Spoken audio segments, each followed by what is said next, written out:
Hello everyone, and welcome to Common Mistakes You Could Make During Your First Year of Story of Seasons, A Wonderful Life. These first four mistakes are mistakes that I see people making with their cows. Number one, the first mistake you could be making is milking your cow only once a day. You can actually milk it twice a day if you take my advice and milk it at 6 a.m. or anytime between 6 and 7, then you can milk it again anytime after 5. Number two is that you actually have to feed your cow twice a day, not just once. So you can milk it twice a day, but you also have to feed it twice a day. So if it's outside, it's going to need 2 pieces of long grass. Later, when you get more cows, each cow is going to be eating 2 pieces of long grass a day. Number 3, do not take your first few fertilizer and put them on your crops. In my first game, I used the fertilizer on 3 different crops, so it didn't even do anything for me. So you don't want to do that. What you want to do is you want to go to the field behind your barn and put it just on the grass. You can put it anywhere, and then this is going to turn into tall grass, which your cows can eat. So your first few pieces of fertilizer, just put them all in your backyard. And you're also going to want to go to the shop and buy some more fodder. This grass, it's going to spread if there's enough of it, but remember, your cow is going to be eating 2 pieces a day. So if you don't plant tall grass quickly, then your cow might go hungry. And the fourth and final mistake I see people making with cows is they forget to nudge them. So even from the beginning of the game, you might not have a brush, but you can still talk to your cow, you can milk your cow, and you can snuggle with your cow. In the status screen, you can see that the cow actually has 2 different meters. One is their friendship level with you, and then the other one is their health meter. Both of these are going to affect the amount and type of milk that they're giving you, so make sure that you don't make any mistakes. Otherwise, your cow is going to be unhappy and give you worse quality milk. Number 5 is not buying chicken feed. I've seen a lot of mistakes in this area. So when you buy your chicken, I recommend that you also buy chicken feed at the same time, because it's not like the other games where you can just go to the store and buy chicken feed and you get it right away.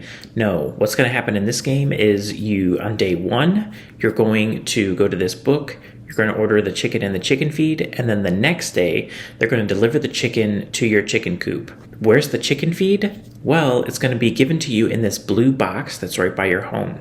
So then you're going to have to go there, get it, then go back to your chicken coop and put it down. You can also let your chicken go outside and eat, but I don't recommend doing that if it's raining. Which leads us to number 6, do not leave your animals outside if it's raining or snowing.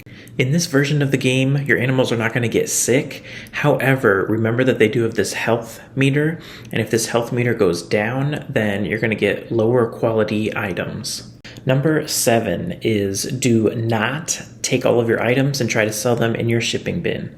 First of all, not all items can be shipped in the shipping bin. The only items that you can sell from your bin are things that you've made on your farm. So you can sell crops and then animal products here.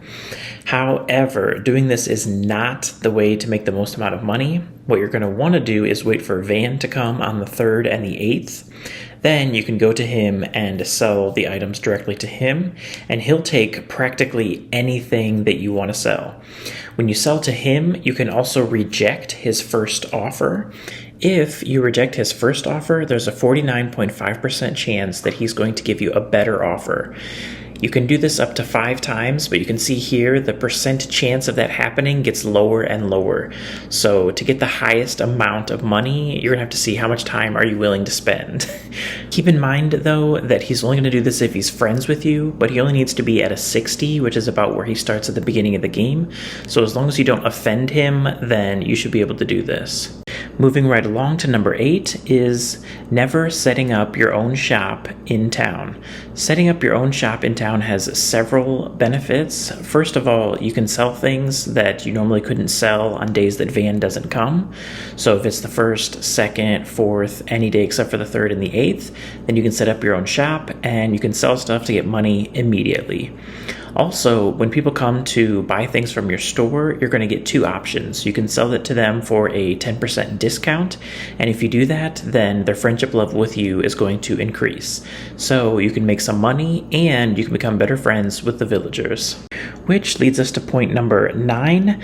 Make sure in year 1 you do all of the dating that you want to do. In this game, at the end of year 1, you're going to be forced to choose a marriage candidate that you want to date. If you never speak to any of the marriage candidates, the game is going to force you to choose between Rock and Cecilia.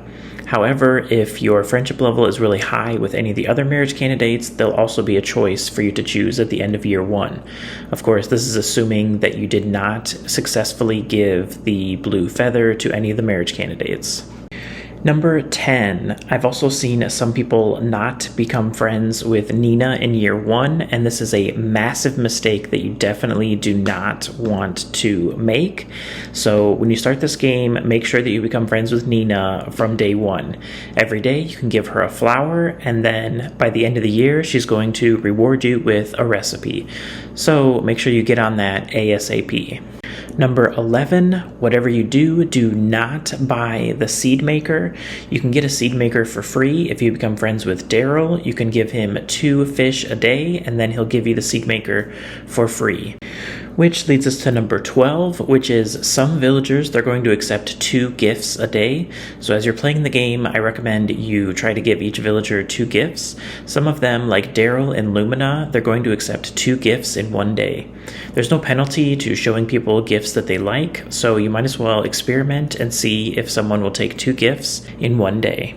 Number 13, a common mistake is not going to the archaeological site every day that you can. As long as Van is not in town, so it's not the 3rd or the 8th, then you can go to the archaeological site and you can dig.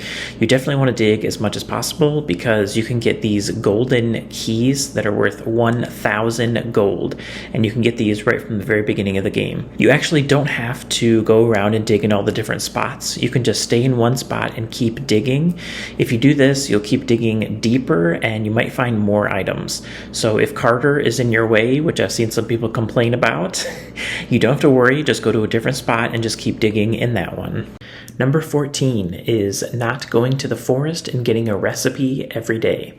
When you start the game out, you're not going to have any recipes. So you can go to the forest, eat a mushroom, go visit the sprites, talk to them, and they're going to give you 1 new recipe every day.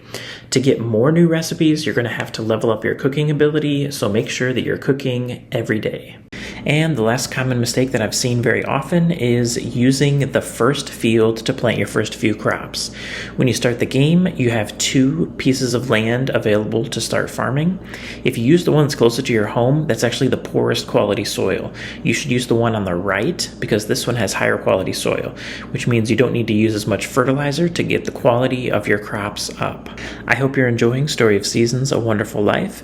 Don't forget to hit that like button if you learned something today, and I'll see you guys next time.